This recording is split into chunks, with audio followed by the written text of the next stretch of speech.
Hello! I wanted to show you the creation of a page in my graphic novel series called Crossing Horizon. So I'm just going to show you the whole process from beginning to end, and I hope you find it interesting. So as you can see, everything starts out as nothing but text on a screen. This is the script for the whole series. I wrote this a few years ago, back in 2018. It consists of 40 chapters and it's about 52,000 words currently, but it's ever-changing. I occasionally come back to it to edit or add things as inspiration hits. This is where all my thoughts get organized. I have dialogue written in bold, and everything else not bolded is going to be the content of the drawings. This stage is where I separate everything into chapters and pages. Today we're going to be working on a page in Chapter 3, which consists of this paragraph.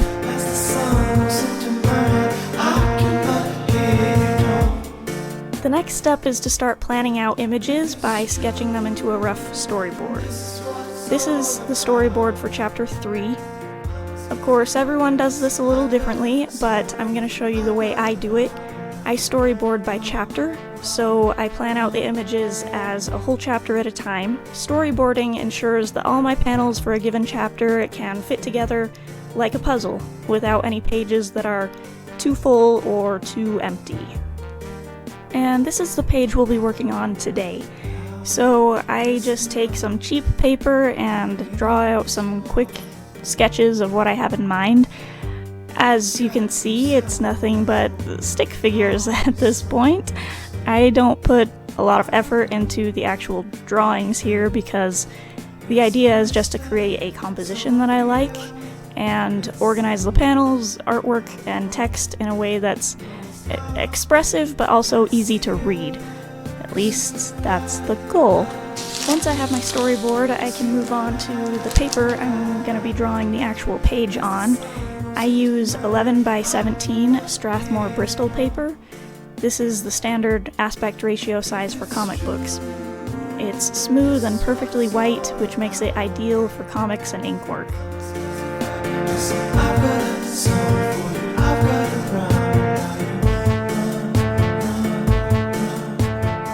The first step here is to draw out my panels. I always try to leave a decent amount of room around the edges because if I don't, Amazon gets mad when I try to publish. That was a lesson we learned the hard way. Jess spent a long time digitally adding more white space or artwork around the edges of each page while still keeping the same aspect ratio. It was a lot of work for her. Thank goodness Jess can do math. Next, I move on to drawing my characters. This is Chet and Rigidella. These are the two very talented actors who play every character in Crossing Horizon. But they're a nightmare to work with. Temperamental, demanding, they completely fall apart over the smallest thing. Very frustrating, and I've resorted to gluing them into certain positions at times. These are actually cheap knockoffs of the real dolls, but I can't afford the real things because I'm an artist. So we're working with what we got. I carefully position them in the ways that I want, and then it's time for the photo shoot.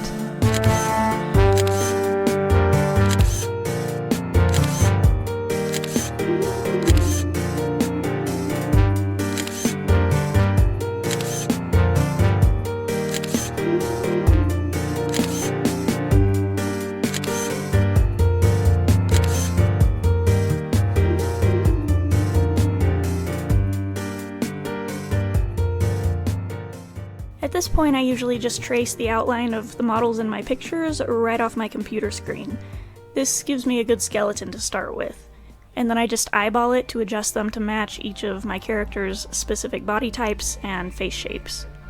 Now it's finally time for my favorite part, which is turning these faceless freaks into my characters, adding their expressions, hair, clothing, and other details. Almost everything from the original model outline gets changed in this stage. But that original outline is still helpful to me because it gives me a place to start and it helps keep my characters proportionate and consistent.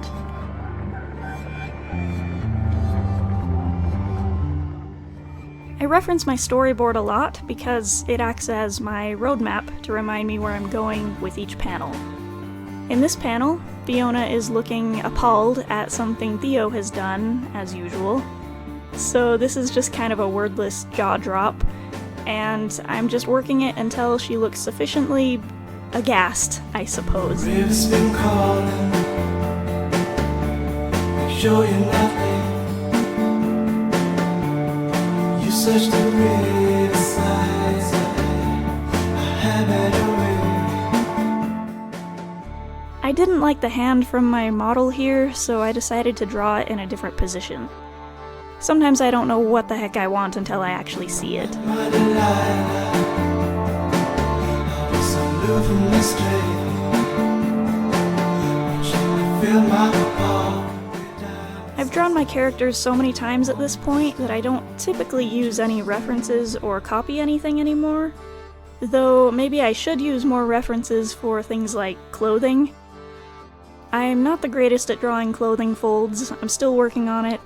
But I basically just try to think logically about where wrinkles and shading would be, or sometimes I go to the mirror and look at the way my own clothing hangs.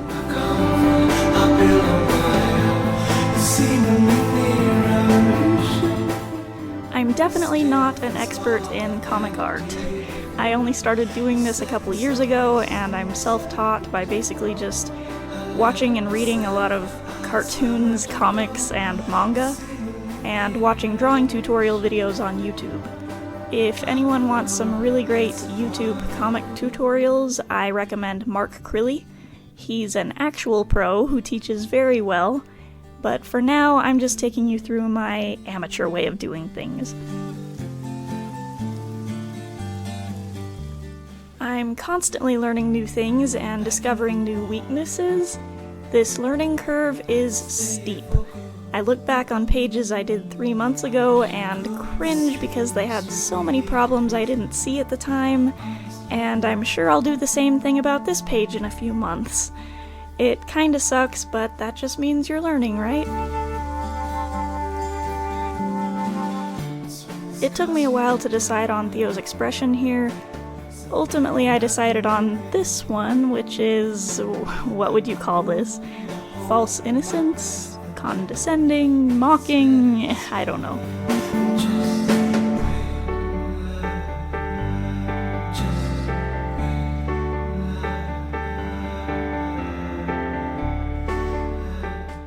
But Fiona's not having it. She's put up with his nonsense for too many decades, and Theo's getting in her face a little more overtly now. This kind of stuff is really fun to draw.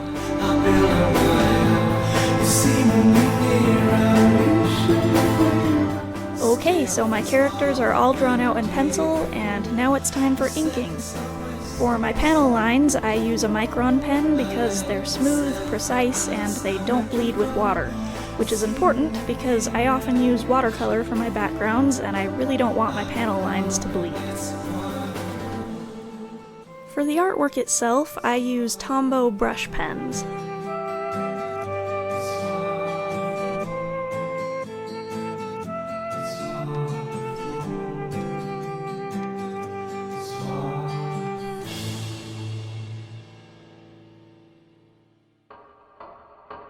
I like brush pens because I love being able to taper my lines, or draw lines that vary in thickness based on how hard you press down. I think it gives it an elegant, stylized look, but it requires a very steady hand, which I don't always have. I just try to not hold my breath and hope for the best. Another day for all lost souls, all kinds of Ouija boards in the white gold. And when I inevitably make mistakes, I use white gel pen to correct my lines. Of all the solid walls, none is airtight. It's white particles go right out. Now that everything is outlined in pen, I'm just gonna erase all the pencil underneath. I've caught him doing that, really, that's right. And it's time for shading or toning. I use Tombow grayscale brush pens for this. These are pretty cool because they're water-based, so they can be blended with water, kind of like watercolors. That blending comes in handy a lot.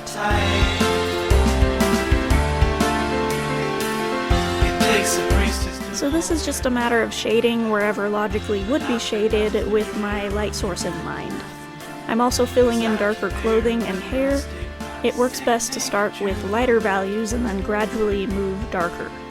And again, I'm just using white gel pen to make corrections and add highlights.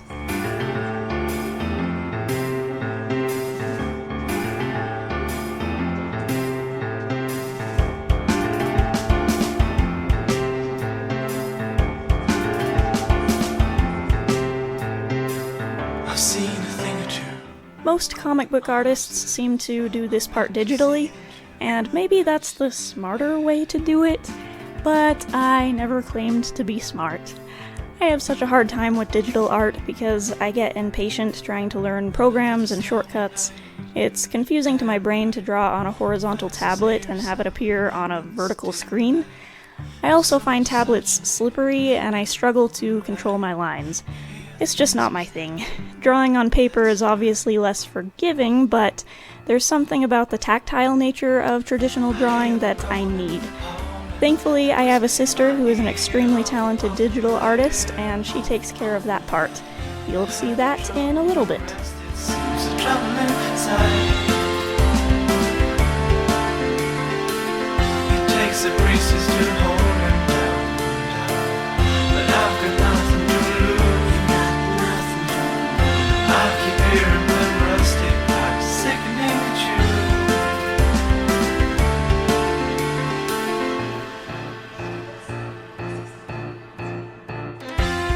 So now my characters are finished. The next stage is the background art. For this page, we're going to be keeping the background very simple with softer lines and lighter values, so it doesn't overwhelm the characters. I usually do more detailed background artwork around the beginning of a scene in order to establish a location, or just whenever the setting needs to shine. These pages are some examples of that. But for pages like this one, I want my characters, their expressions, and the dialogue to be the primary focus. So I'm just going to be throwing in some vague trees and plants, so my characters aren't just floating in space, and so we can be reminded of where they are, which is in the garden. While I was working on this panel, I got a little carried away and forgot that most of the negative space here is going to be filled with a speech bubble, so most of these leaves are just going to be covered up later. Oh well, at least you guys know they're there.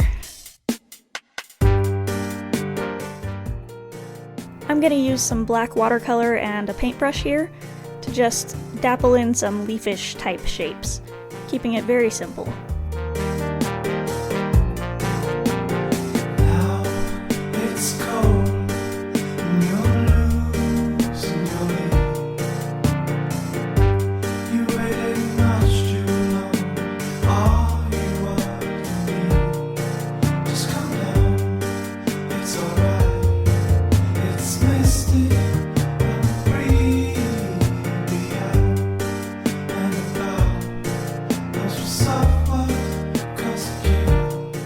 And this is the end result of the drawn portion of this page. At this point, I pass it on to my sister Jessica, who digitizes it, enhances the artwork, and fixes all my mistakes. This is where the real magic happens.